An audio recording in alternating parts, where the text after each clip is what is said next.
All right, this is gonna be part 3 on this Camshaft 101 series. Hang loose and we'll get into it.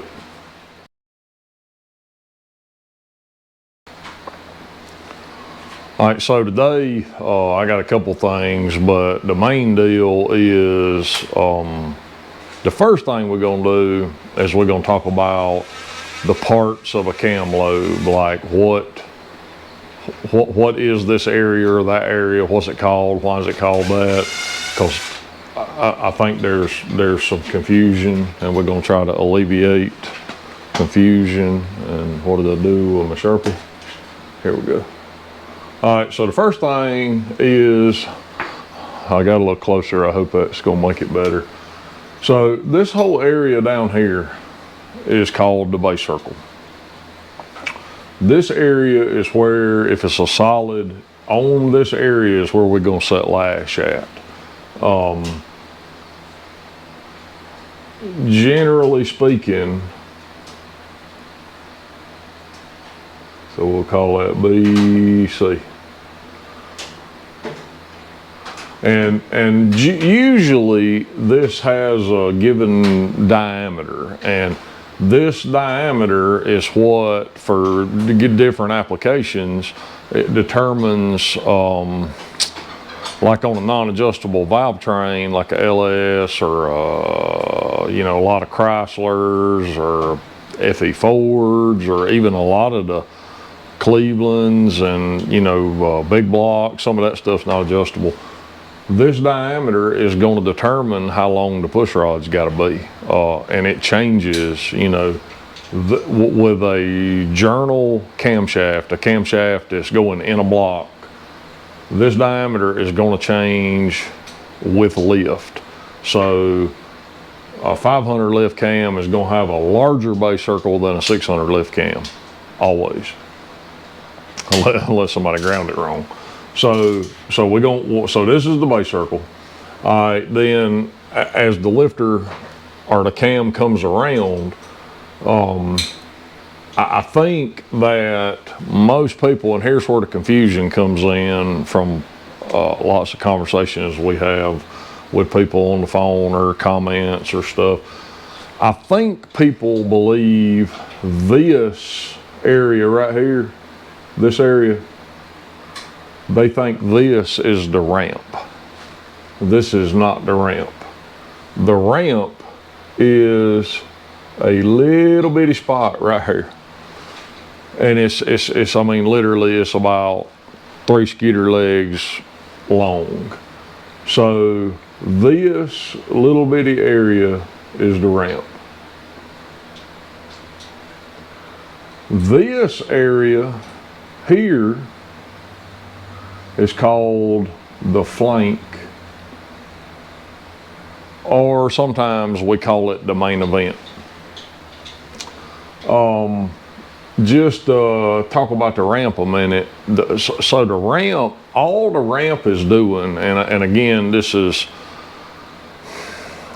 I mean, it's a little bit confusing, but it's really not if you just delete everything you learned on the internet and just start over. The lifter has, when it's on the base circle, even though it's moving and the wheels are rolling, that lifter has zero acceleration. It's not moving anything. It has no acceleration. So this ramp area is, and maybe it's not a good analogy, but it's like the on-ramp going on the interstate. So you're going from nothing to wide open, and you can't just go from nothing to wide open. It's just not instant. If you did, I mean, it's not possible, but even if you could do it very rapidly, it's gonna shock the valve spring, and then it's gonna get the valve spring excited, and then it's over from there. If you excite the valve spring here when the valve leaves the seat, the rest of the cycle is just trash. It's over with. So we got to keep the valve spring happy, and so this is how it's done. So this little ramp area helps get it from 0 acceleration to whatever acceleration that design has. And then, you know, it's generally speaking, the acceleration is going to increase. So it's going to go from 0 acceleration to a constant.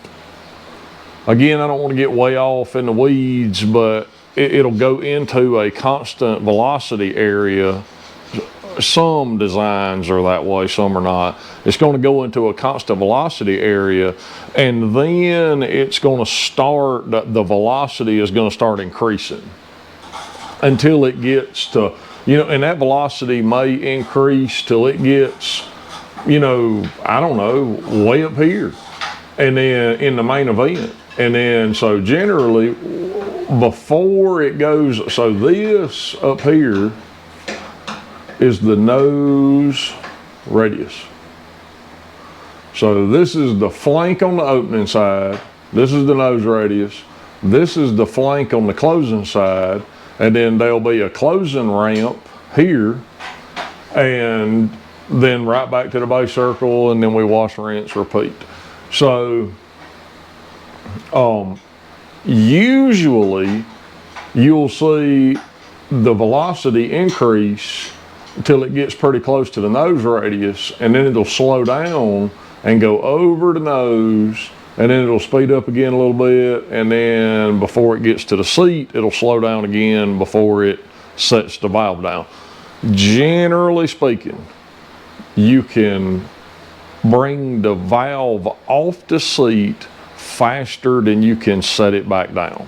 And so, you know, we have, some people's heard of it, some people hasn't, but we call it valve bounce. So if you set it down too hard, it's gonna bounce, right? And you know, you can see it on the Spantron, you can see it in the valve seats, you can see it in the locks, you can see when that's happening usually.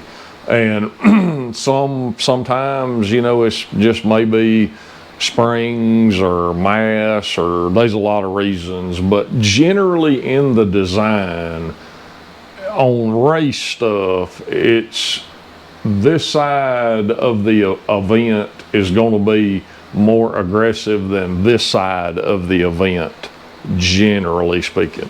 Some more mild stocker type designs, it will be symmetrical. So when this side is different than this side, we call that an asymmetrical lobe design. When both sides are the same, we call that a symmetrical lobe design. And I've got some, maybe I can show you a picture of it. I can't give you any data, but I can maybe show you a picture. But I've got some 600 lobe lift lobes, which is like 1 inch and 200 at the valve, because they run the 2-1 rocker. Some pro stock stuff that it's so asymmetrical that it don't even, I mean, even the nose doesn't even look the same left or right. It's so asymmetrical to get that much lift to work and not beat the valve train to death. So anyway, so some people were asking about, you know, we talked about in the other video, we talked about journal diameter and lobe size, and bigger journals allowed you to have a bigger lobe, and that was better, and so on and so forth, and all of that jazz. So, and people wanted to know how we come up with that number. So if you look at, so this is the center of the circle. So from here in the center to the top of the lobe, you know, we got a dimension. And that dimension cannot exceed the radius of the journal, the cam journal itself. And so how we figure that, if we just use a LS, so how we figure all of this out is, the journal diameter on the LS is 55 millimeter, which is 2.165. So if my Sharpie will write, 2.165. If we divide that by 2, that is 1.0825. And then, so an inch and 82.5 is this number. It can't exceed that. So the way we do it is to come up with this information is, this would be the lobe lift, this number right here. So just say this was 330. All right, so what we would do is, let me grab my calculator so I don't make a mess. So now we have this radius. So we would minus the lobe lift from this radius. So we go 10825 minus 330 equals. All right, and then we take that number, which is 752 thousandths, times 2, and that's going to give us 1.505. So that is the base circle diameter of this lobe, that number. All right, so then what we do is we take that number and add the lobe lift back to it, because now we know that that is the diameter of that circle is this. So if we add this to it, then we'll know, and we call this heel to toe. So that dimension is heel to toe. So this is the heel, this is the toe. So when we add those two back together, we get 835, 1.835, 1.835. All right, so what I do on, unless it's something odd or it's a 900 base circle small block or some kind of weird small base circle thing, we take that number and minus 10 thousandths from it, and that is our heel to toe. That gives us clearance for the lobe to be able to go through the cam bearings. And you know, we got a little room, a little wiggle room, right? And so we figure all of it like that. Any cam we doing, we figure it that way. Now, and we don't really do overhead cam stuff, but the overhead cam stuff, the base circle, like a modular forward or you know, whatever. I mean, any of that kind of stuff is specific. The base circle is specific because that whole system is fixed and it's a swinging rocker, and the hydraulic unit is in the head. And so if you shrink the base circle, that's going to reduce the preload on the hydraulic unit, and then now you don't have enough preload on the hydraulic unit because it's, you know, it's a non-adjustable valve train. You got a rocker arm under the lobe, and so that creates all kind of problems. So a lot of that overhead cam stuff, you know, it's a fixed base circle. So as you increase lift, the lobe just gets taller and taller and taller, and so you can have problems with the peak of the lobe hitting, you know, areas of the casting and the cylinder head and that kind of stuff. But that's you know, another thing, you know, people talk about, like they have issues sometimes with, at peak lift here, it's like the lifter is pushed up out of the oil galley or oil band or whatever, you know, and they think they got too much lift, and that's what's creating that problem.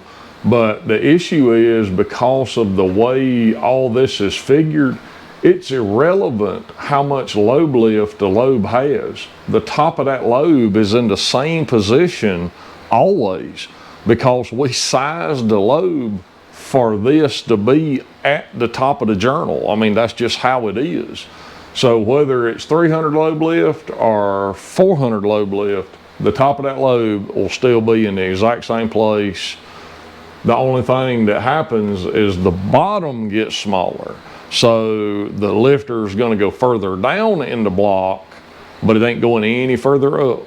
So keep that in mind as you're, you know, and I ain't never had a problem, but I know some of the, like the you know, the roller block Fords and the factory roller small block Chevrolets. I mean, we run some really big lift stuff with the factory dog bone lifter deal, and I haven't ever seen any come out, you know, like go down far enough to be an issue.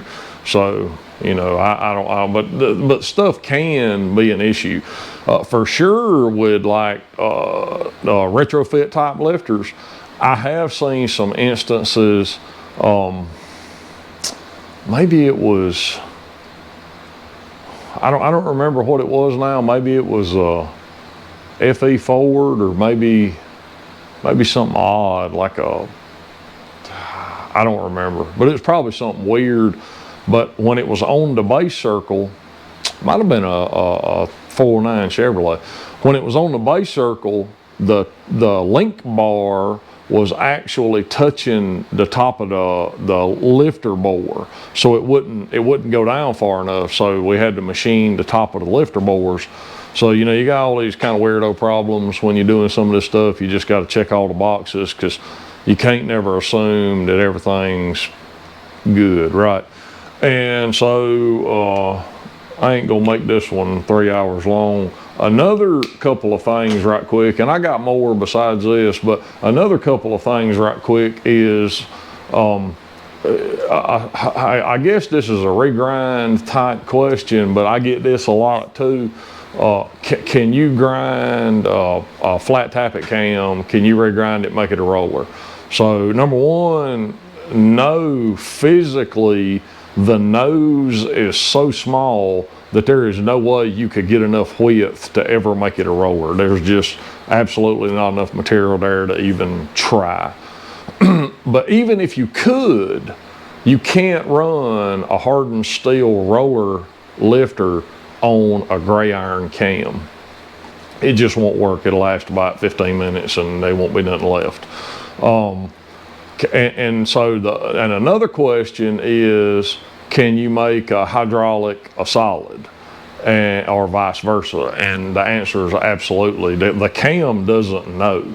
And really, the biggest differences between a solid, whether it's flat tappet or roller, the biggest differences between a solid and a hydraulic is, number one, it's going to be the ramp, the last ramp.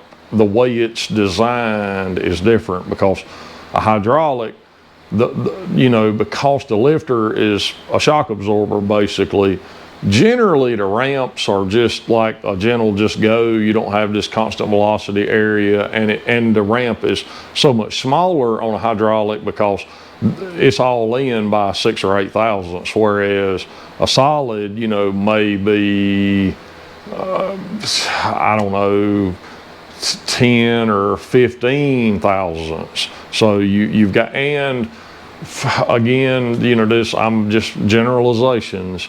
The solid would be able to, and you still got valve spring restraints, but the solid, you would be able to have a more aggressive lobe with a solid versus a hydraulic. Generally speaking, it would be that way.